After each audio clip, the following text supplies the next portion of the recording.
Good morning students. நம்ம last கிளாஸில் பார்த்தீங்கன்னா இந்த டிரான்ஸ்மிஷன் எலக்ட்ரான் மைக்ரோஸ்கோப் வரைக்கும் நம்ம பார்த்துருந்தோம். அப்போ அடுத்தது நம்ம பார்க்க போகிறது இந்த ஸ்கேனிங் எலக்ட்ரான் மைக்ரோஸ்கோப் அப்படின்னு சொல்லக்கூடிய இந்த அமைப்பு தான் நம்ம பார்க்க போகிறோம்.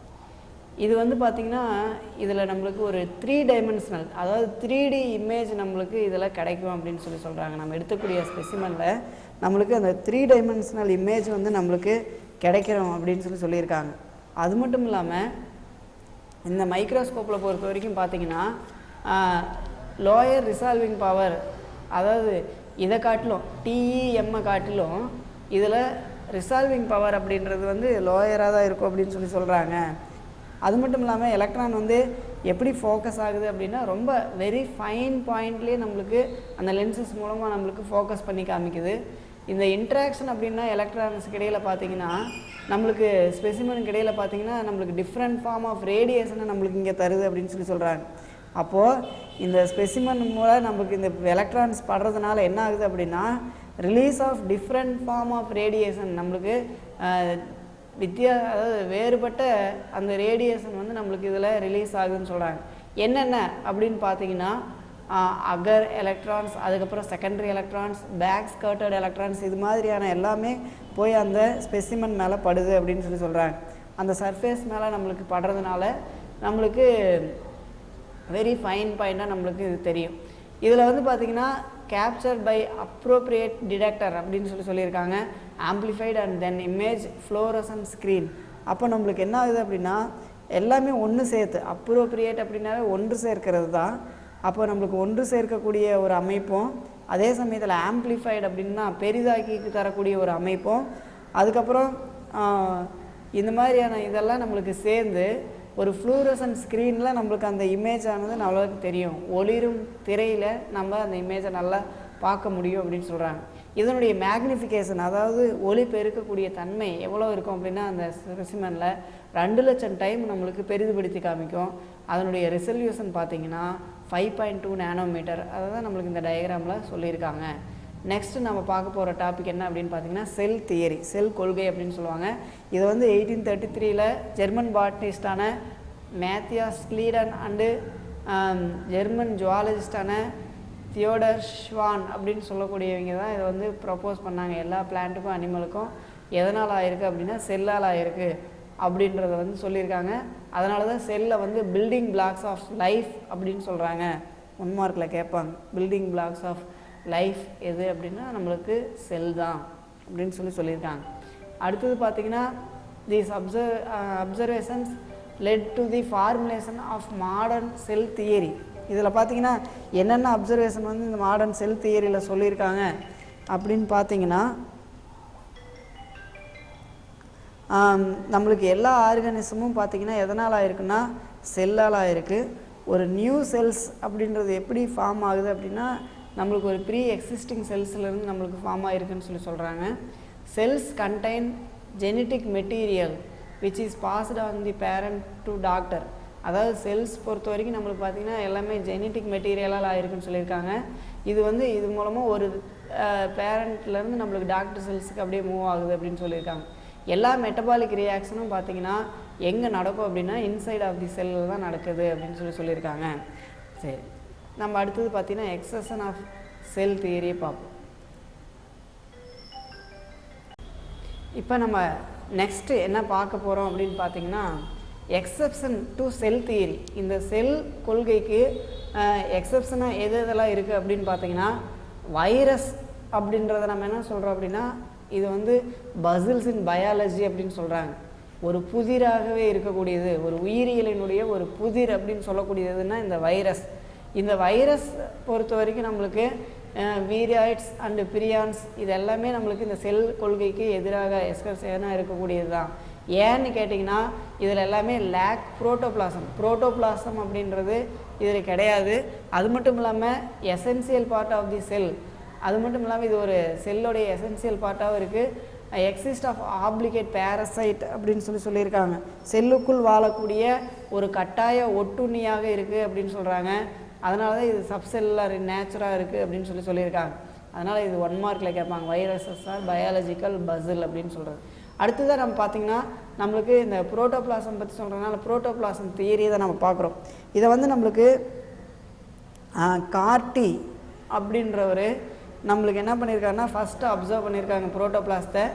ஃபிலிக்ஸ் டுஜார்டின் அப்படின்னு சொல்கிறவங்க 1835 வந்து அப்சர்வ் பண்ணியிருக்காங்க லிவிங் ஜூஸ் இன் அனிமல் செல்ஸில். நம்மளுக்கு அதை என்னன்னு சொல்லியிருக்காங்கன்னா சார்கோட் அப்படின்னு சொல்லியிருக்காங்க. பர்கின்ஸி 1839 இந்த காயின் பண்ணியிருக்காரு புரோட்டோபிளாசம் அப்படின்ற டேர்மை வந்து காயின் பண்ணியிருக்காரு. சாப் வந்து இன்சைட் தி பிளான்ட் செல், அதில் ஒரு சாறு இருக்கும் செல்லில் அப்படின்னு சொல்லியிருக்காங்க. அதுக்கப்புறம் இந்த ஹியூகோ வேன் மோல் அப்படின்னு சொல்கிறவங்க 1846 புரோட்டோபிளாசத்தினுடைய முக்கியத்துவத்தை நம்மளுக்கு விளக்குனாங்க. நெக்ஸ்ட்டு பார்த்திங்கன்னா மேக்ஸ் சுல்ஸ் அப்படின்னு சொல்கிற ஒரு 1861 எஸ்டாப்ளிஷ் பண்ணாங்க சிமிலாரிட்டி புரோட்டோபிளாசத்துக்கும் sarcode and propose theory which later. அவங்க ப்ரொப்போஸ் பண்ண அந்த தியரியை வந்து என்னன்னு சொல்கிறாங்கன்னா புரோட்டோபிளாசம் தியரி அப்படின்னு சொல்கிறாங்க. பை ஓ ஹெர்ட்விக் அப்படின்றவங்க 1892 சொல்லியிருக்காங்க. அதுக்கப்புறம் ஹக்ஸ்லே அப்படின்றவர் 1868 தான் ப்ரொப்போஸ்டு புரோட்டோபிளாசம் அப்படின்றது வந்து என்ன சொல்லியிருக்காருன்னா பிசிக்கல் பேசிஸ் ஆஃப் லைஃப். எது வந்து பிசிக்கல் பேசிஸ் ஆஃப் லைஃப் அப்படின்னு சொல்லி 1 மார்க்கில் கேட்டாங்கன்னா புரோட்டோபிளாசம். அதை ப்ரொப்போஸ் பண்ணது ஹக்ஸ்லி அப்படின்னு சொல்கிறவங்க 1868. நெக்ஸ்ட்டு பாருங்கள், புரோட்டோபிளாசம் அப்படின்றது ஒரு கொலாய்டல் சிஸ்டம், அதாவது அது ஒரு கூழ்மமான அமைப்பு அப்படின்னு சொல்லி சொல்கிறாங்க. அப்போ புரோட்டோபிளாசம் அப்படின்றது ஒரு காம்ப்ளெக்ஸ் கொலாய்டல், ஒரு பல்கூட்டு கூழ்மமான நிலையில் இருக்குது அப்படின்னு சொல்லி சஜஸ்ட் பண்ணது ஃபிஷர் 1894 அண்டு ஹார்டி அப்படின்றவர் 1899. அதுக்கப்புறம் இது வந்து எதனால் மேடப் ஆகிருக்குன்னா வாட்டர் அண்டு வேரியஸ் அதர் சொல்யூட்ஸால் நம்மளுக்கு மேடப் ஆகிருக்கு. பயாலஜிக்கல் இம்பார்ட்டன்ட் சச்சேஸ், அதாவது இதில் பயாலஜிக்கல் இம்பார்ட்டன்ஸ் ஏன் அப்படின்னு பார்த்தீங்கன்னா இதில் குளுக்கோஸ் இருக்குது, ஃபேட்டி ஆசிட் இருக்குது, அதுக்கப்புறம் அமினோ அமிலங்கள் இருக்குது, மினரல்ஸ் இருக்குது, விட்டமின்கள் இருக்குது, ஹார்மோன் இருக்குது, அண்டு என்சைம் எல்லாமே இதில் புரோட்டோபிளாஸ்டில் இருக்குது அப்படின்னு சொல்கிறாங்க. இந்த சொல்யூட்ஸ் நம்மளுக்கு ஹோமோஜீனஸாக இருக்கும், அதாவது சால்யூபிள் இன் வாட்டர், நம்மளுக்கு வாட்டர் சால்யூபிளாக இருக்குன்னு சொல்லிட்டாங்க. அல்லது ஹெட்ரோஜீனஸாக இருக்கும், ஹெட்ரோஜீனஸ் மாஸாக இருக்கலாம், அதாவது வாட்டரில் சால்யூபிள் ஆகாமல் இருக்கலாம், கரையும் இல்லைன்னா கரையாமல் இருக்கிற மாதிரியான அமைப்பில் இருக்கும் அப்படின்னு சொல்கிறாங்க. இதனுடைய ஃபார்ம் வச்சு தான் இதை வந்து நம்ம என்னென்னு சொல்கிறோம் அப்படின்னா கொலாய்டல் நேச்சர் அப்படின்னு சொல்லி சொல்கிறாங்க. இப்போ physical properties of protoplasm. Physical properties of protoplasm அப்படின்றது நான் ஒரு நிமிஷம் வெயிட் பண்ணுங்கள் சொல்கிறேன்.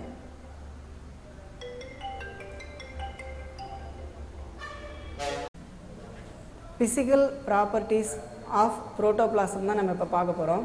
இப்போ பிசிக்கல் ப்ராப்பர்ட்டிஸ் ஆஃப் புரோட்டோபிளாசம் அப்படின்றது எக்ஸிஸ்ட் எய்தர் இன் செமி சாலிடாக இருக்கும் அப்படின்னு சொல்கிறாங்க.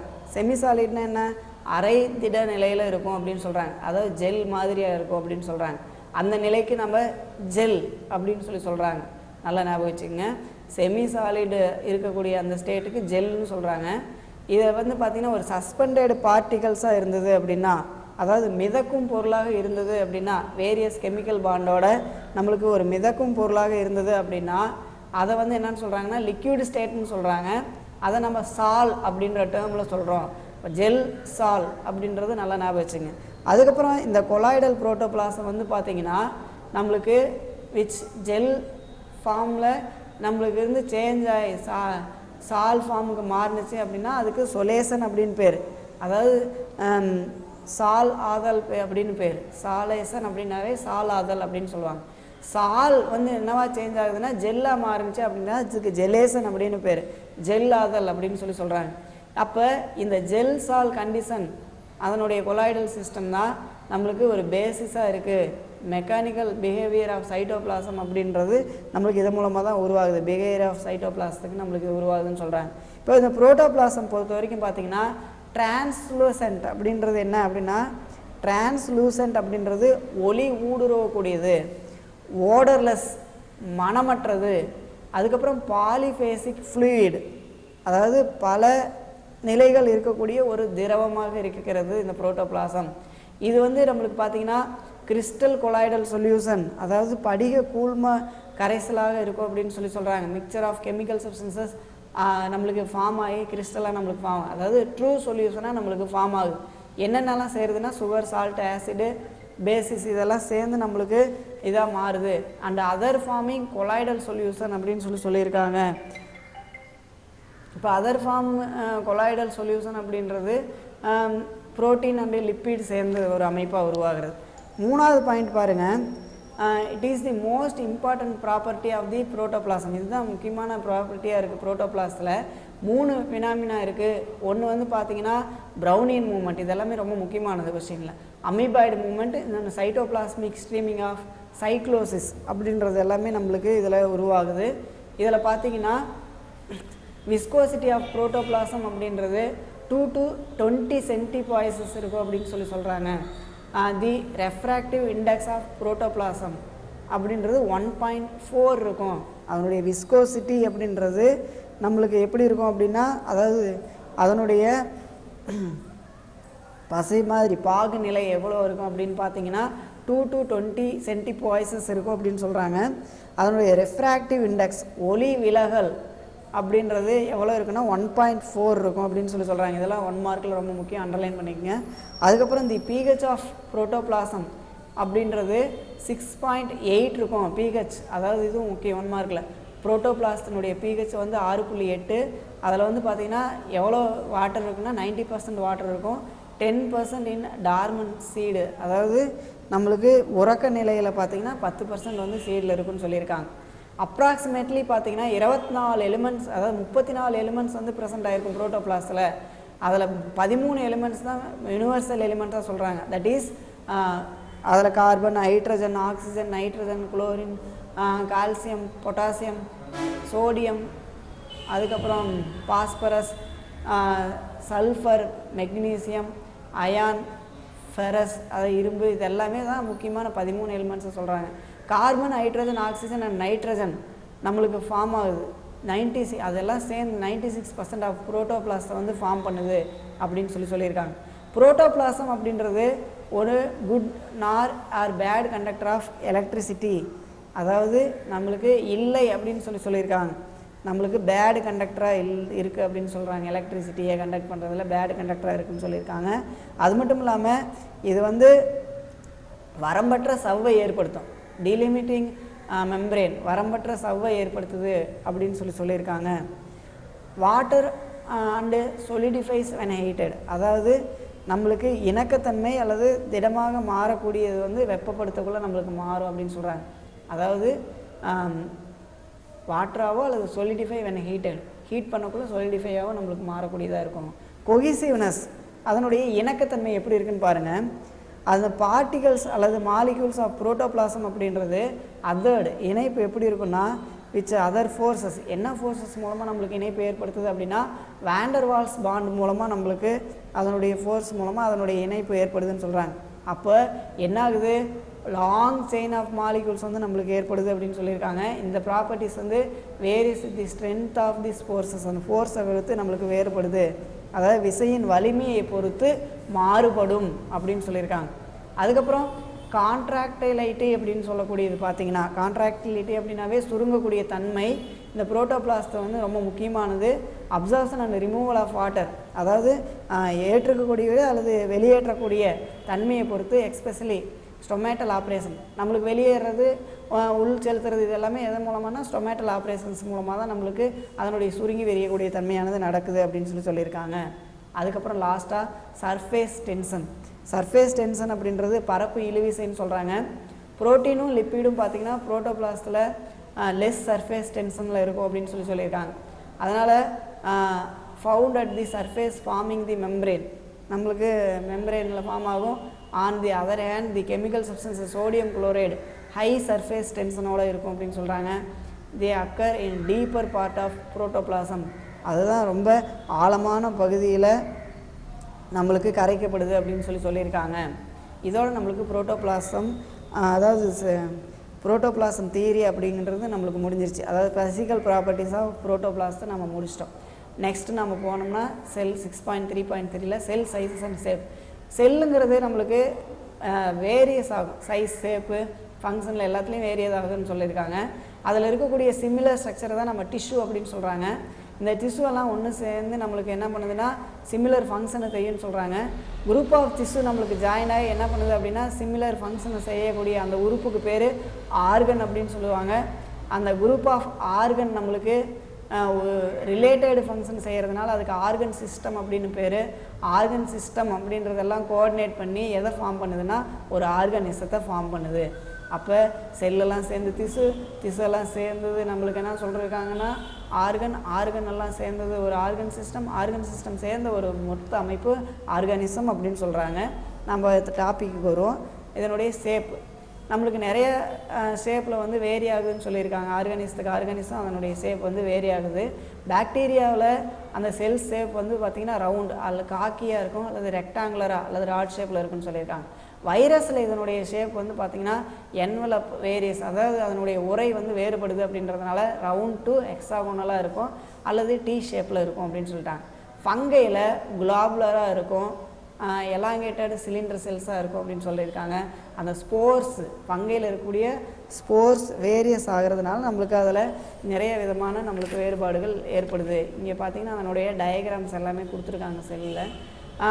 இப்போ பிளான்ட்ஸில் பொறுத்த வரைக்கும் பார்த்திங்கன்னா அனிமல்ஸ்லையும் பொறுத்த வரைக்கும் நம்மளுக்கு ஷேப் வேரி ஆகுது. செல் டைப் சச்சஸ் அதில் பார்த்திங்கன்னா நம்மளுக்கு பேரன்கைமா டிஷ்யூ இருக்குது, மீசோஃபில் இருக்குது, பாலிசெட் இருக்குது, ட்ரக்கீட் இருக்குது, ஃபைபர் இருக்குது, எபிதீலியம் செல் இருக்குது அண்ட் அதர்ஸ். இது மாதிரி நிறைய விதமான செல்கள் இருக்குது. அந்த செல்களுக்கு தகுந்த மாதிரி அதனுடைய அமைப்பானது வேறுபடுது அப்படின்னு சொல்லியிருக்காங்க.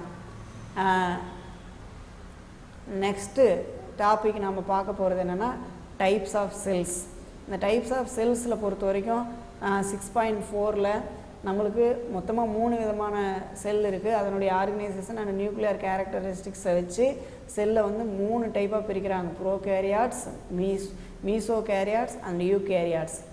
இதை நம்ம நெக்ஸ்ட் கிளாஸில் பார்ப்போம். Thank you students.